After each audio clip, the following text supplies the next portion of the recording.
존경하는 조배숙 의원님 질의해 주십시오. 네, 국민의힘 조배숙 의원입니다. 제 인사 말씀 중에 본인이 억울한 일을 당해서 처음으로 본인이 이제 소송을 하면서 대법원까지 승소하시고, 그래서 법관의 길로 들어섰다. 그런데 굉장히 뛰어난 분이라는 생각이 듭니다. 그리고 또 공학도이셨던 분이 이 법조인이 된 거는 이제 법원의 재판 업무가 인간사의 모든 분야를 포함하기 때문에 이 다양한 분야의 전문성 있는 이렇게 인재들이 필요한데, 특히 과학 분야, AI 분야에서 사법부 역량을 확장시켜 줄 것을 좀 기대가 되고 좋은 일이라고 생각이 됩니다. 또 여성 법관으로서 또 대법원을 이제 구성하게 되면은 또 양성의 어떤 균형을 맞춘다는 면에서도 좋다고 생각을 합니다. 제가 이 질문은 지금 지난번 노경필 또 박영재 후보자에게도 똑같이 질의를 했는데, 우리 이수견 후보자에게도 질의를 하겠습니다. 최근에 동성 커플 건강보험 피부양자 자격 인정하는 대법원 판결 나온 거 있죠? 예, 알고 있습니다. 예, 판결문 읽어보셨나요? 예, 읽어봤습니다. 예, 저는 이 판결에 가면은 사실상 동성혼을 인정하게 되는데, 지금 우리 헌법상 동성혼 인정하고 있습니까? 인정하지 않는 것으로 생각됩니다. 인정하지 않는 것으로 생각된다? 좀 답변이 좀 그런데요. 자, 36조에 보면 혼인과 가족 생활은 개인의 존엄과 양성의 평등을 기초로 성립되고 유지되어야 하며 이렇게 돼 있습니다. 분명히 양성이라는 말이 들어갑니다. 자, 이건 어떻게 생각하세요? 이게 단순히 어떤 행정적인 분야의 문제라고만 볼 수가 없습니다. 지금 이제 이 판결이 선고되면은 건강보험과 같은 이 비슷한 복지제도에서 이 요구가 물밀듯이 들어올 것입니다. 그런데 지금 우리 헌법은 분명히 동성혼을 인정하고 있지 않습니다. 그런데 이거 우회적이긴 하지만 확실하게 우리 헌법에 위배되는 판결 아닌가요? 제가 그 판결을 읽어봤습니다. 그런데 판결에서 다수 의견도 그 건강보험 피부양 자격에 대해서만 인정하는 것이고, 민법상 또는 가족법상 동성혼 인정 여부에 대해서는 판단을 하지 않고 있는 것으로 자, 보입니다. 근데 그게 문제인 거예요. 예. 제가 볼 때는 이건 꼼수라고 생각해요. 법률원에도 해당 안 된다. 사실원에도 해당 안 된다. 그러나 차별이다. 하지만 결과적으로는 인정하는 거가 똑같은 겁니다. 이제 두고 보십시오. 이 판결이 이제 이걸 근거로 해서 많은 요구들이 들어올 것입니다. 또 한 가지는 우리나라는 헌법상 삼권 분립 체계입니다. 그래서 입법부가 할 일이 있고 사법부가 할 일이 있습니다.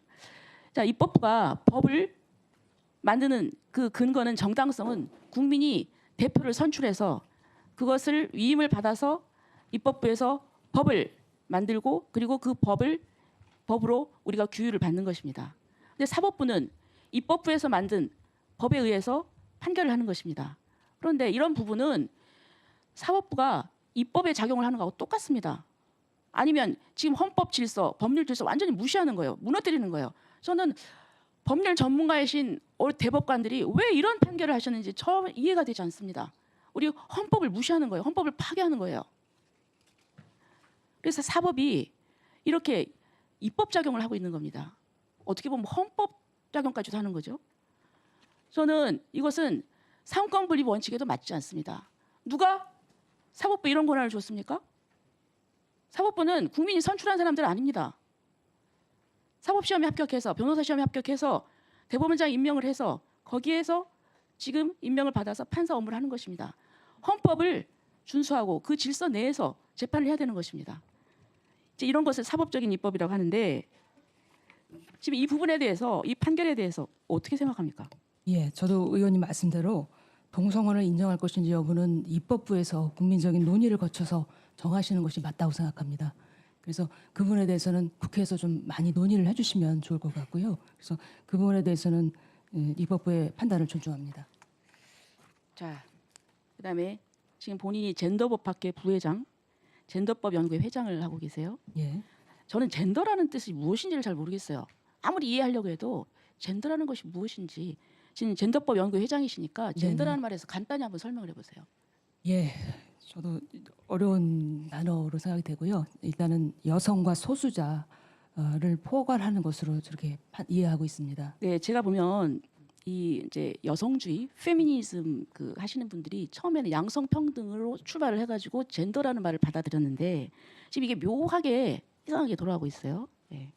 자, 저는 지금 우리 좀 제가 위험하다고 보는 것이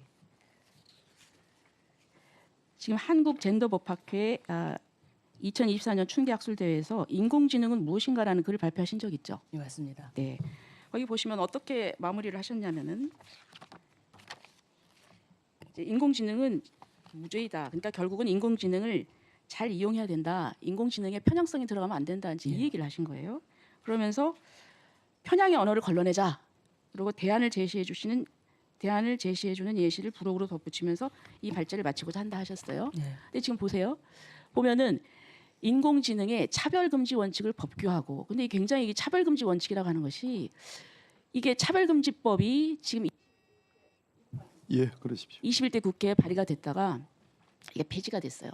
폐지가 됐는데 이게 통과가 안 돼서 이제 그 폐기가 됐죠. 폐기가 됐는데 굉장히 이게 논란이 많은 부분입니다. 예. 그다음에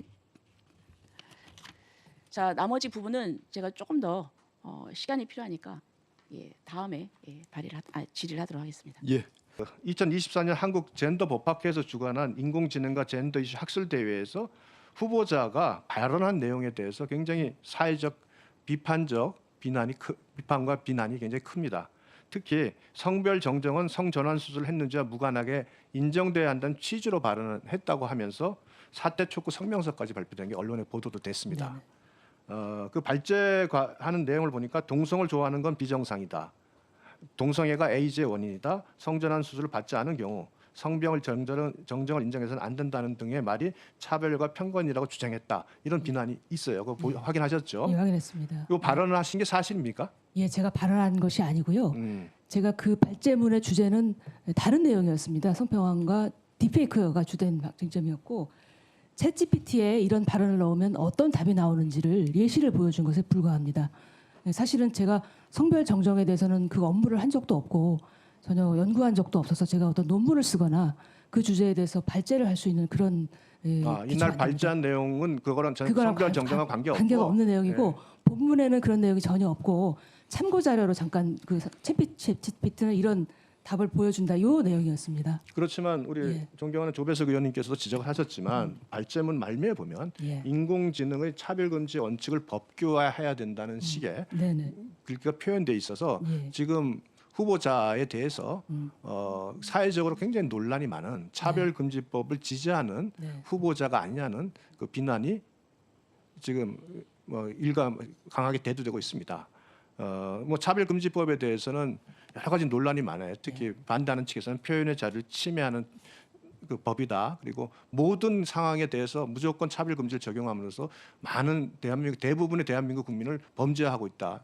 남성을 지금 범죄하고 있다. 이런 식의 비난이 많이 있는데 지금 이렇게 요같이 챗 GPT에서 이런 부분이 나온 걸 읽어주셨기 때문에 사실은 후보자가 발표한 것으로 좀 오인되고 있거든요.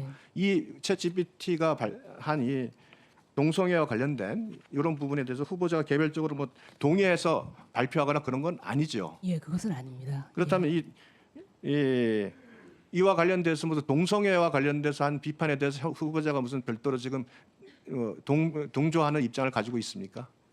예, 그 부분은 조금 말씀드리기는 어려운데 사실은 제가 크리스찬입니다. 그래서 신앙적인 부분이 있어서 네. 그 부분은 저도 계속 고민하는 문제이고요. 네. 거기에 대해서 제가 어떤 입장을 갖고 있다고 말씀드리기는 또 사건관화가 될 수 있기 때문에 이 부분에 대해서는 챗GPT의 발언을 소개한 것일 그렇습니다. 뿐이고 후보자 예. 개인의 성향을 나타낸 건 아니다. 예, 그건 또한 아닙니다. 개별적으로 내가 그와 관련돼서 네. 구체적으로 입장을 밝히기는 어렵지만 본인이 크리스찬인 점은 말씀을 하셨어요. 예, 예. 자, 근데 대법원에서 보면 네. 2022년 사무처리 지침을 개정하면서 성별 정정화가 판단에 성전환 수술 확인 여부를 조사 사항에서 참고 사항으로 변경을 했고 올해 초에는 참고 사항 규정마저 폐지하는 방안을 검토 중이라는 보도가 났습니다. 네. 잘 아시다. 네. 성전환 수술을 하지 않은 경우에 본인이 여성이라고 하면서 여탕에 들어갔다가 사회적으로 아주 큰 문제가 된 게 언론에 보도된 적도 있고 굉장히 이 부분에 대해서 우리가 특히 우리 사회가 굉장히 보수적인 그 성향을 좀 지니고 있어요. 예. 근데 이 부분에 대해서 폐지하는 것까지 그 대법원 규칙에서 검토한다면 이게 과연 적절한가요? 나는 굉장히 이렇게 법원에서 최종 판단을 하는 법원에서 마치 어떤 시민 단체의 선진적인 모습으로 앞서가는 모습이 적절한지 그건 조금 의문이 드는데 어떻게 생각하세요? 예, 저도 그 부분에 대해서는 좀 신중하게 접근하는 것이 필요하다고 생각을 하고요. 예. 이 부분에 대해서는 저도 더 고민을 해서 이것이 바람직한 방향으로 갈 수 있도록 저 노력을 하겠습니다. 예. 네, 위원장이 질의 좀 하겠습니다. 후보자님 네. 소신껏 예, 답변해 주세요. 포항공대를 졸업해서 대기업에 취업한 이후에 거리의 시위에 참여한다. 네, 쉽지 않은 일인데요. 물론 우리 예전에 화이트 칼라 부대 뭐 이런 얘기도 많이 썼습니다만 대학을 다닐 때 무슨 학생 운동이나 뭐 그런 것을 했습니까? 그 포항공대여서 아마 학생운동이라고 말씀드리기는 어렵고요. 학생회 활동이나 여학생회 활동은 한 적이 있습니다. 그렇습니까? 그것의 일환으로 네, 그런 가두시에 참여한 겁니까? 그렇게 보실 수 있을 것 같습니다. 조금 또 모두 발언에 보면 젠더법 연구회 회장, 간사 회장을 했다는 것을 밝히는데요. 여야 의원들의 질의가 있었습니다만 아무래도 젠더법 연구회라는 뭐 저도 관심을 갖고 있는 그런 모임이고 과거에 이거와 관련된 대법관 청문회에서도 논의가 됐었는데 비교적 진보적 의제들을 다루는 그러한 연구회 아니겠습니까? 예, 그렇습니다. 아까 크리스찬과 네, 성전환 관련해서 네, 그런 부분들이 상당히 물론 그 입장이 정해지라는 법은 없죠. 상당히 갈등 내지는 고민하고 계신다라는 말씀은 맞습니까? 예, 맞습니다. 우리나라 양성평등의 수준이 어느 정도가 있다고 생각하십니까? 짧게. 예, 단적인 예로 OECD 국가 중에 남녀 임금 격차가 가장 높은 것으로 알고 있습니다. 예, 그래서 아직까지 그 양성평등 부분이 좀 미진한 것으로 생각하고 있습니다. 일흥 우리 이수견 후보자가 매우 진보적인 법관인 듯한 느낌이 들고 아까 사법행정권 남용 사례에 대해서 이제는 달라졌습니다라는 그 입장도 상당히 호소력 있게 들렸고 영장 전담으로서 갖춰지지 않은 기준들을 나름 만들려고 노력을 했고 노동 전담을 하면서 뭐 오늘 뭐 그런 우리 박은정 의원님이 지적한 판결도 있지만 대다수의 판결들은 매우 전향적인 판결들이 있었던 것이고 그러나 이것을 어떻게 표현을 해야 될까? 재산관계와 이 진보성을 어떻게 조화롭게 해석을 하고 설명을 들을까 하는 위원장으로서의 고민이 있습니다. 우리 존경하는 조배숙 의원님이 지하신 것처럼 젠더법 연구회 회장이지만 또 크리스찬으로서 우려하시는 그 부분에 대해서 어떻게 조화롭게 대법관이 되시면 어떻게 재판을 할 것인지 그 부분도 소신 있게 자신 있게 답을 해주시기를 바라겠습니다. 예, 알겠습니다. 예, 이것으로 오전 질의를 마치고요. 국민의힘 조배숙입니다. 그 오전에 유상범 의원님께서 이제 젠더와 관련된 그런 부분에 대해서 질의를 하셨어요. 근데 제가 지금 계속 너무나 많은 문자를 받고 있어요. 이수견 후보자의 이 부분에 대한 것이 굉장히 의심스럽다. 예? 그래서 본인한테 뭐 사퇴를 해야 되는 게 아니냐 뭐 이런 내용의 문자를 너무나 많이 받고 있는데 근데 지금 이제 이 문제된 부분에 대해서 이제 후보자는 그 AI 편향성을 이렇게 고친다. 예? 이런 그냥 예시다 이렇게 말씀을 하셨는데 지금 이수견 후보자가 속해 있는 젠더법학회 지금 부회장이시잖아요. 예, 젠더법학회는 차별금지법을 찬성하는 입장입니다. 그리고 저는 이게 단순한 예시라고 하셨지만은 지금 이제 이것이 이렇게 고쳐야 바람직하다는 이런 말씀 아닙니까? 그래서 저는 이거는 우리 사회의 아주 기본적인 문제입니다. 예? 성의 인정 문제, 뭐 성전환 문제랄지 아주 굉장히 기본적인 문제예요. 그렇기 때문에 제가 이걸 다시 확인하지 않을 수가 없습니다. 이제 PT를 다시 좀 띄워주세요. 아까도 얘기했듯이 이제 그 다음 걸 보세요. 그 다음 거 여기 맺는 말에 아니요 그 전에 거 맺는 말에 이렇게 말씀을 하셨어요. 인공지능이 차별금지 원칙을 법규화하고 이렇게 말씀하셨어요. 네? 그러니까 이 차별금지라고 하는 것은 21대 국회에서 차별금지법이 지금 발의가 됐는데 이제 이 처리가 안 돼서 이제 폐기가 됐습니다. 근데 이 차별금지법에 대해서 굉장히 많은 그 반대와 우려가 있었고요. 이게 사회의 전반적인 이제 분위기가 됐는데 자 다음 넘겨보시죠. 자 그러면 지금 이제 예시라고 하셨는데 제가 볼 때는 예시가 아니라 이렇게 해야 되는데 이게 단순히 어떻게 이걸 예시로만 볼 수 있겠어요? 이렇게 하는 것이 바람직하다 이렇게 고쳤다 이런 건데 보세요. 동성을 좋아하는 것은 비정상이다. 여기서 성적 지향은 다양하며 모든 형태의 다시 띄워주시죠. 성적 지향은 다양하며 모든 형태의 사랑과 정체성은 존중받아야 한다. 자, 성적 지향이 뭡니까? 이게 굉장히 중요합니다. 정의가 굉장히 중요하거든요. 그러니까 잘 모르니까 그냥 뭐 성적 취향인가 보다 이렇게 얘기를 하지만 21대 때 장혜영 의원이 발의한 그 차별금지법안에 보면은 성적 지향에서 이렇게 정의를 하고 있어요. 이성애, 동성애, 양성애 등이 굉장히 문제입니다.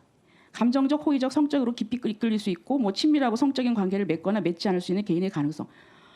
저는 이 정의도 굉장히 모호하고 양성애라고 하는데 그러면 이게 일부 일처제인데 결혼을 한 분이 성적 취향이 양성애라고 그래서 그렇게 인정을 했을 때 이 전통적인 혼인 질서는 어떻게 되는가? 두 번째, 동성애가 에이즈의 원인이다. 이것은 대안. 에이즈는 성적 지향과 무관하게 전염될 수 있는 질병이다. 예방과 치료에 대한 교육과 인식 개선이 필요하다. 저는 이게 이런 식으로 얘기하는 게 과연 맞는가 하는 생각이 듭니다. 왜냐하면 질병관리본부에 가면 에이즈의 발생 원인은 동성 간의 성 접촉이 90 몇 %예요.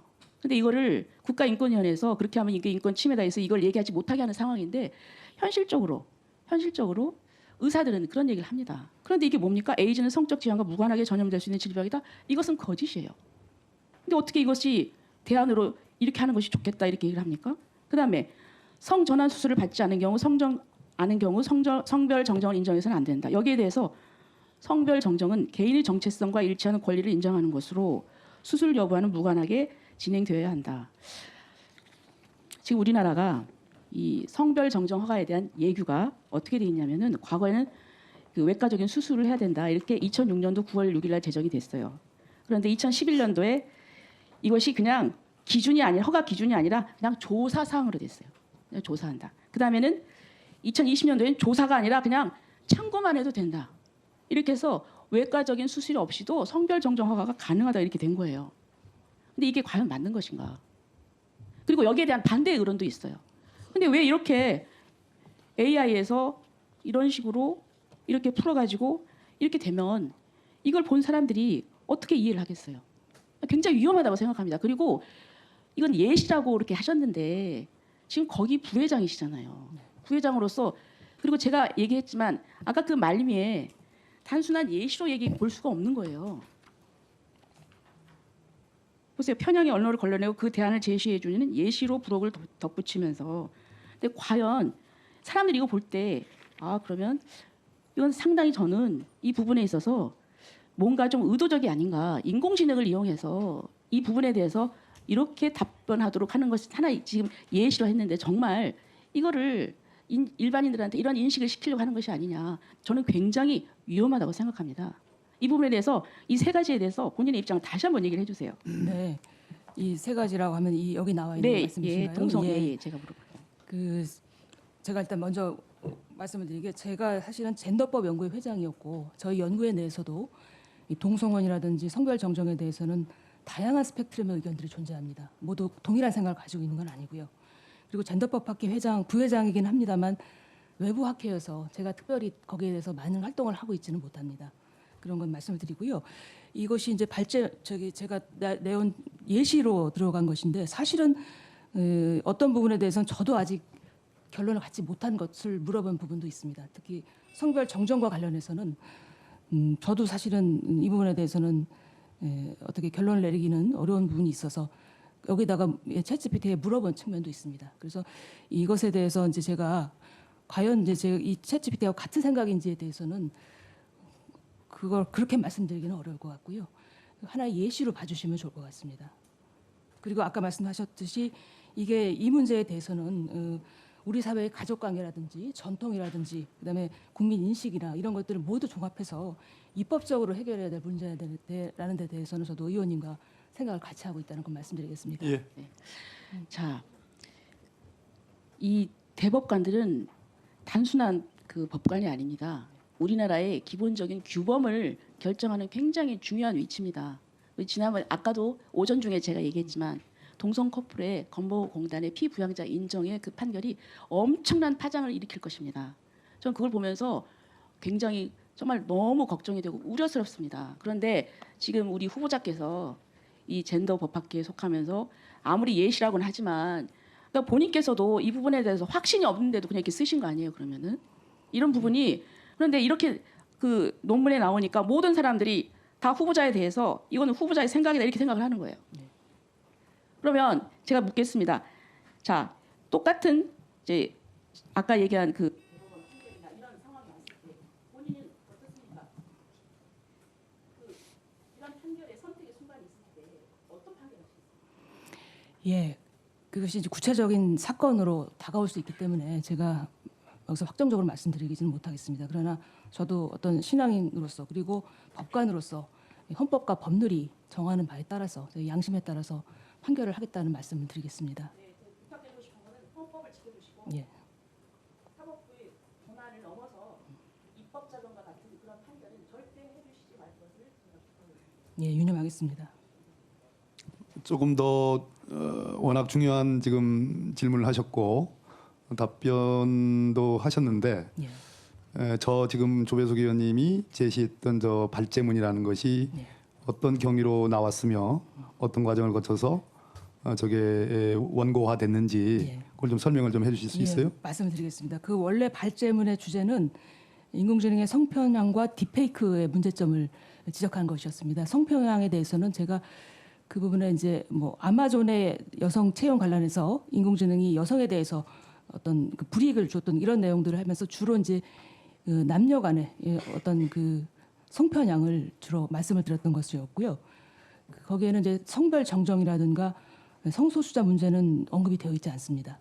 그리고 딥페이크에 대해서는 아시는 것처럼 딥페이크 음란물의 심각성에 대해서 내용을 지었고 앞으로 어떻게 해결해야 될 것이냐 이런 방안들을 담은 것이고 지금 조배석 의원님께서 지적하신 부분은 그 부록으로 별지에 이렇게 제가 덧붙였는데 그 부분은 제가 조금 생각이 짧았던 것 같습니다. 그건 여러 가지 생각들을 가지신 분이 많은데 하나의 예시로 들어본 것이고 그 답변을 챗GPT가 어떻게 할지에 대해서는 제가 예상하거나 유도한 바는 없습니다. 답변이 됐을까 모르겠습니다. 예시라는 거는 지금 설명하기에 예시입니까? 네. 아니면 그 당시에 저 발표를 할 당시에 부록으로 이렇게 예, 거기에 이제 하신 말씀인데 네. 그 당시 발표할 때도 하나의 예시로 많은 사람들에게 받아들일 수 있는 그런 표현들이 있었어요? 그 당시에 예시로 이런 것들이 있으니 한번 참고하시라 이런 취지였습니다. 그래서 그것을 뭐 구체적으로 언급을 하거나 한 기억은 없는 것으로 생각이 됩니다. 예. 존경하는 조배석 의원님께서 젠더 학회에서 발표한 발표문과 관련돼서 논란이 좀 많습니다. 네, 예. 오해의 소지가 있는 부분이 굉장히 있긴 한데 문제는 이제 그 표현 중에 인공지능의 차별 금지 원칙을 법규화한다 예. 하는 그 문구 자체가 굉장히 아주 오해의 소지가 크죠. 예. 그러나 지금 여기서 근데 이 규정에 돼 있는 것이 뒤에 있는 예시가 이제 그 소위 차별 금지를 반하는 표현들로 이제 여러 발제문에 표현이 돼 있습니다. 그러다 보니까 이와 같은 차별 금지를 이 법규화하는 거 아니냐라는 오해의 소지가 있습니다. 예. 그 예시문을 만들어낼 때 그 예시 자체를 만든 건 본인이 직접 하신 겁니까? 챗GPT를 아니면 뭐 다른 저기 그 주최 측에서 그것을 제공해 준 겁니까? 제가 프롬프트를 입력한 것은 맞습니다. 예. 예. 그래서 저도 사실은 고민하는 부분들을 넣은 것도 있습니다. 그래서 아까 조배석 의원님 말씀하신 내용들은 사실 제가 고민이 돼서 챗GPT에 입력한 것도 있고요. 근데 그것이 이제 오해를 받을 소지가 있는 것을 예시를 넣었다는 거에 대해서는 제가 좀 경솔했던 것 같습니다. 그리고 본문에 나오는 특히 동성을 예. 좋아하는 건 비정상이다 네네. 하는 예시, 동성애가 에이즈의 원인이다. 예. 뭐 성전환 수술을 받지 않은 경우는 성별 정정을 인정해서는 안 된다. 이런 부분 예시를 들면서 네. 이것이 차별과 편견이라고 해가지고 표현을 순화하는 걸로 돼버리니까 예, 예. 지금 굉장히 네. 이쪽에 대해서 특히 기독교 중심으로 네. 굉장히 후보자에 대한 비판이 강하게 드러나는데 네. 자 그러면 중요한 부분은 이와 같은 예시를 든 것이 후보자의 생각을 반영한 겁니까 아닙니까 이 부분은 좀 정확히 해주셔야 될 것 같아요. 예. 그 내용이 다 저의 생각이라고 말씀드리기는 어렵습니다. 그러니까 일부는 뭐 예, 동의하는 예. 부분이 있다는 그러니까 얘기입니다. 제가 전체적인 이렇게. 맥락을 보면 네. 여성에 대한 성차별에 대한 부분들도 있고 그래서 네. 여러 가지 내용들이 있습니다. 그래서 전체를 좀 봐주셨으면 좋겠다는 말씀이고요. 본문에 나와 있는 차별금지 원칙의 법규화에 대해서는 사실은 제가 논문을 쓸 때는 여성에 대한 차별만을 생각하고 쓴 것은 맞습니다. 근데 그것이 이제 전체적인 차별금지 원칙으로 보여질 수 있어서 그 부분에 대해서는 저도 사실은 조금 생각이 좀 더 고민하는 지점이 자, 있다는 정리를 한번 하면 말씀드리고요. 네. 이렇게 정리를 해도 되겠습니까? 예, 예. 발제문의 내용이 오해의 소지는 있었으나 네. 그것이 본인이 그 본인의 생각을 그대로 반영해서 정리한 것이라기보다는 네. 이 회의에 참석하면서 예시로 조금 가볍게 생각해서 예. 여러 가지 고민한 내용을 집어넣는데 그것이 조금 논란을 일으킬 수 있는 표현이 많았다. 네. 이 정도로 정리. 예, 그 말씀이 정확하게 제가 드리고 싶은 말씀입니다. 예. 그리고 특히 젠더법 연구회 회장으로서 판사로서 공개적으로 발제를 한다는 것은 쉽지 않은 일인데 네. 지금 오늘 그걸로 지금 많이 지금 추궁을 받고 있지 않습니까? 네. 하나의 부록이긴 하지만 뭐 예시로 보여지긴 하지만 네. 그것이 후보자의 사상과 정서와 취향 뭐 내지는 지향을과 무관하다고 볼 수는 없는 거죠.